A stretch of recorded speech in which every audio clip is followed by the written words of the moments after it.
SD Kristen Elim, apa kabarnya semua yang di rumah? Saya percaya adik-adik semuanya ada dalam lindungan Tuhan. Amin. Seperti biasanya, sebelum kita memulai renungan kita, sebelum kita mulai pembelajaran kita pada pagi hari ini, kita akan terlebih dahulu membaca dan merenungkan kebenaran firman Tuhan. Namun sebelum itu, kita sama-sama menyanyikan pujian kita. Ku ingin dengar cerita. Ku ingin dengar cerita tentang perbuatan Allah. Biarlah cerita itu tinggal dalam hatiku sampai selama-lamanya,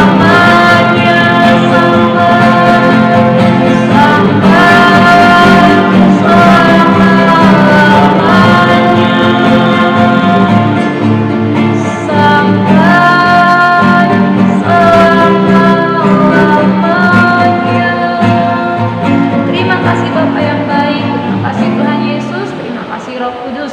Mengucap syukur buat pagi hari yang indah ini, Tuhan masih memelihara kehidupan kami. Bapa yang baik, sebelum kami memulai pembelajaran kami pada pagi hari ini, kami akan terlebih dahulu membaca dan merenungkan kebenaran firman Tuhan.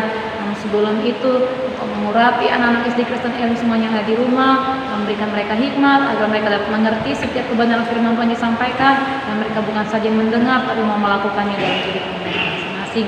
Terima kasih Bapa yang baik, kami serahkan jam untuk firman Tuhan ke dalam tangan pengasihan-Mu.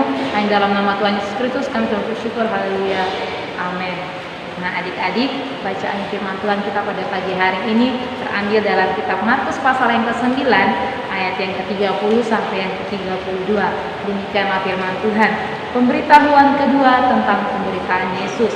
Yesus dan murid-muridnya berangkat dari situ dan melewati Galilea, dan Yesus tidak mau hal itu diketahui orang, sebab ia sedang mengajar murid-muridnya.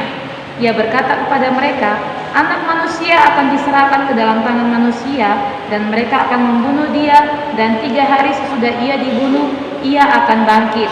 Mereka tidak mengerti perkataan itu, namun segan menanyakan kepadanya. Nah adik-adik, firman Tuhan kita pada pagi hari ini, kita sama-sama sudah membaca kebenaran firman Tuhan. Kita tahu bahwa perikop yang tadi dikatakan pemberitahuan kedua tentang pemberitaan Tuhan Yesus. Nah adik-adik, ini adalah pemberitahuan yang kedua. Kalau di firman Tuhan yang sebelumnya itu ada pemberitahuan yang pertama. Kali ini kita belajar tentang pemberitahuan yang kedua. Di hari-hari berikutnya nanti ada pemberitahuan ketiga tentang penyertaan Tuhan Yesus. Pemberitaan Tuhan Yesus tentang apa? Pemberitahuan Tuhan Yesus yang bagaimana sih Kak?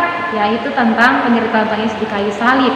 Sebelum dia menderita, dia sudah memberitahukan hal ini kepada murid-muridnya.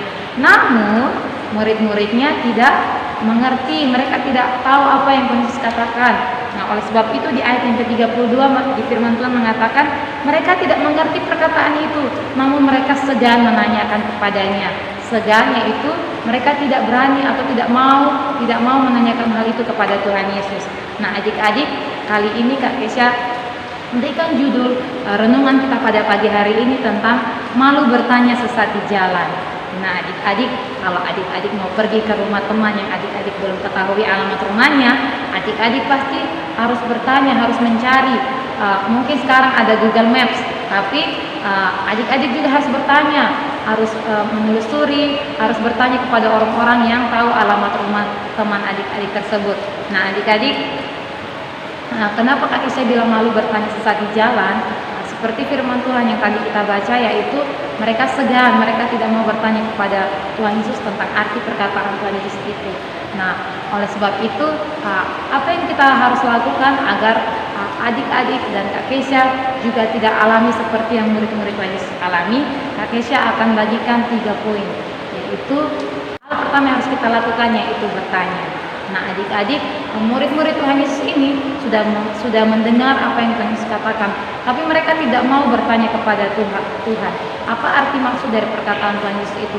Nah adik-adik, mungkin tadi Kak Kesha contohkan ketika adik-adik mau pergi ke rumah teman yang adik-adik belum tahu rumahnya di mana, adik-adik harus bertanya dulu, oh ini rumahnya di mana ya?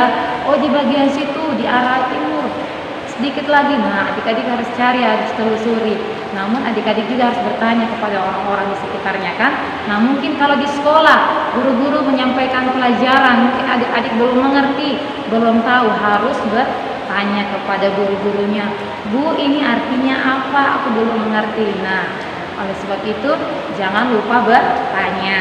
Nah, poin yang kedua yaitu mau mendengarkan. Sudah bertanya mau mendengar. Kalau murid-murid ini mereka tidak mau bertanya, mereka mungkin mendengar apa yang Tuhan Yesus katakan, tapi tidak mendengarkan dengan baik-baik, tidak mendengarkan dengan sungguh-sungguh. Makanya mereka tidak mengerti akan arti perkataan Tuhan Yesus ini. Nah, kalau adik-adik sudah bertanya kepada, mungkin di sekolah sudah bertanya kepada guru-guru tentang pelajaran yang adik-adik sudah tanyakan. Nah, adik-adik juga harus belajar mendengar dengan baik yang guru sampaikan. Ini maksudnya seperti ini.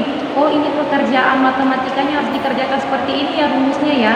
Nah, adik-adik harus simak baik-baik, dengarkan dengan baik-baik agar adik-adik mengerti. Nah, itu poin yang kedua. Di poin yang terakhir, yang ketiga, yaitu adik-adik harus setelah bertanya mau mendengarkan, adik-adik juga harus menyelidiki kebenaran firman Tuhan. Nah, murid-murid ini sudah mendengar tentang perkataan Tuhan Yesus itu, mereka tidak menyelidiki lagi. Ini artinya apa yang Tuhan Yesus katakan? Ini artinya apa ya? Apa sih yang Tuhan sampaikan ini? Mereka tidak menyelidiki dengan baik-baik. Makanya mereka tidak mengerti apa yang Tuhan Yesus katakan dalam pemberitahuan yang kedua tentang penderitaan Tuhan Yesus ini.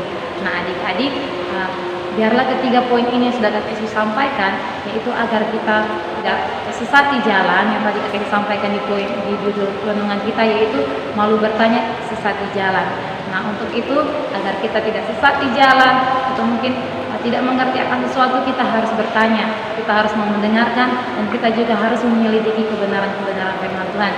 Saya percaya ketika ketiga hal ini adik-adik mau lakukan dalam kehidupan adik-adik, maka saya percaya ada perubahan besar yang terjadi dalam kehidupan adik-adik, perubahan yang luar biasa Tuhan kerjakan dalam kehidupan adik-adik. Amin. Demikianlah firman Tuhan kita pada pagi hari ini. Sebab itu kita berdoa. Terima kasih Bapa yang baik, kami sudah membaca dan merenungkan kebenaran firman-Mu.